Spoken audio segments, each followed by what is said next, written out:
Alright guys, it's me Ellis, and on today's video I'm going to show you how to tie, it's a bit weird, but it's a method feeder pole rig. It's actually worked out to be really good. I'll just grab that, need the float off for this. It's worked out to be really good to catching big carp down the edge and out in front to put a bit of feed around the bait. It's a lot more accurate than using a pole cup. But yeah, you don't need, and it doesn't involve any shot up the line either. It's really, really effective rig. I'll show you how to make one. Okay, I need to take the float off of this rig because I think I've lost my other float. What you will need is a good pole float that's quite buoyant because you'll get a lot of line bites when fishing this method. So I've got a midi high-vis carp corn 4x12 big thick orange tip float. I've got some hooks but they need to be strong, so I've got some PR36s in a range of sizes, but today I've chosen a size 18. You need a method feeder. I prefer the Drennan method feeders, the flat ones, because they come with a flexi mould and that they're really, really good and aerodynamic, so they're good for casting, but in this case it's on the pole. I'm using some low-vis, midi low-vis mainline, sorry, and this is 7#7 break strain. And it's really hard to see in the water. I bet you can hardly see it on the camera now. It's very thin, but very strong. So I'm going to start off by threading on the method feeder.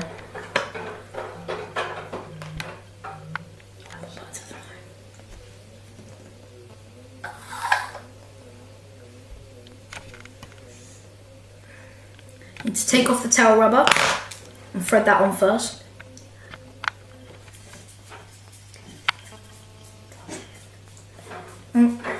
It's quite tricky this because it's a thin hole because these are small method feeders. I think this is the medium size. I thread that on, then I get the method feeder and there's a groove at the back. So you press the line in. Oh, it's really fiddly, but it is a good rig. Press that in and gently push that through, all the way through there.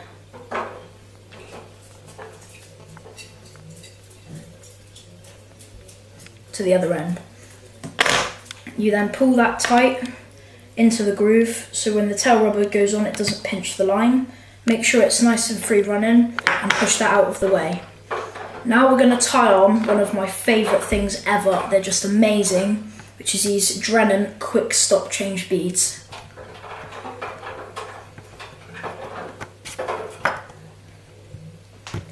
They're quite fiddly but they are really good and make the rig free running. So I'm going to thread that through the little sleeve that it comes with to protect the plastic swivel. I'm going to thread that down the line. And then I'm going to tie a really, really sturdy, strong half-blood knot to keep that on.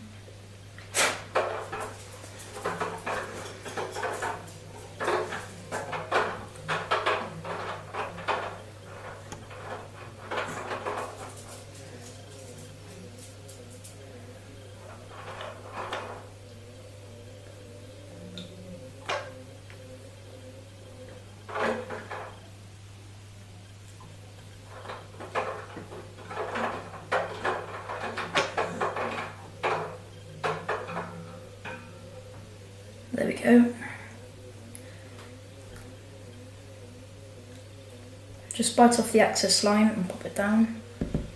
Okay, then we slide that back up the line and over the bead. Don't fully close it because next we need to attach my hook length. Now I've got a piece of paper and just cut a few slits just to hold it so you can see the hook length. Now this is, I've gone from a 7.7 main line, this is a 6 pound hook length, so it's quite similar. And a small 18 hook because we're trying to eliminate foul hooking, and a smaller hook can guarantee you a better hook hold sometimes. I've got this in a bit of a tangle, so give me a moment to untangle it. Oh, I've proper tangled it up. Put that through there.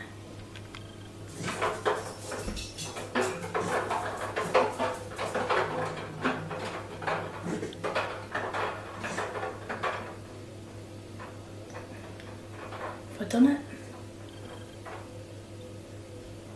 Nearly done it. Just pull that through there. Okay, there we go. I've untangled the rig. I'm going to use a bit of a longer hook length because if you get a lot of fish feeding, you can foul hook them very easy with this method. So it's like a pole connector, you slide it on. Ooh, it's quite fiddly with, because I've got the micro ones because I need the smaller ones to do this rig. Slide it on there. There we go, there's the method feeder on the line. It's free running and all that. So I'm going to make this rig a bit shorter just so you can see the whole rig. But now, all we do, just quickly slide the float on.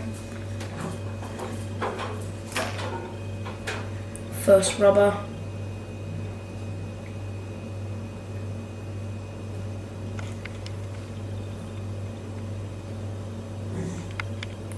There we go.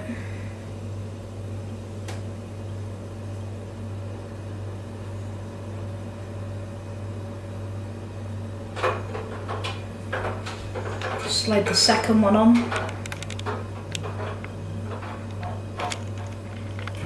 Pull the line a bit. Okay, now we're gonna stick those through there and pull the line through.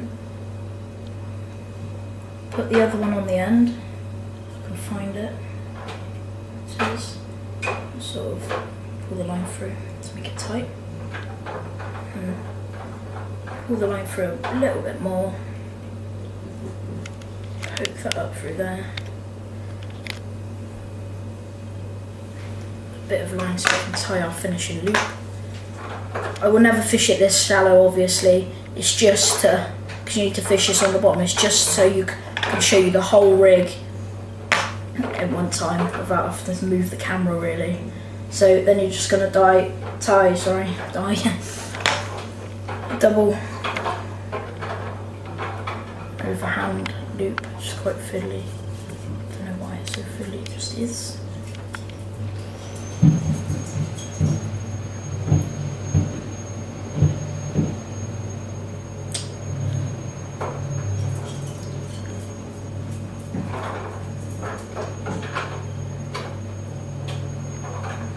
There we go, guys. That was easy to make. How long have we been filming for, Tay? 7.5 minutes. 7 minutes, so you're on the bankside and it's a really good way, you know, you get there and you want to catch some fish, so 7 minutes, that's all it takes. You plumb up, so that's on the bottom. You measure it out, so that's on the bottom. When you get a bite, the hook length's pulled through, the float goes under. It works really well. Good for all kinds of species because it's if you get a delicate enough float. So there we go, guys, there you have it. Make one at home and use this towel.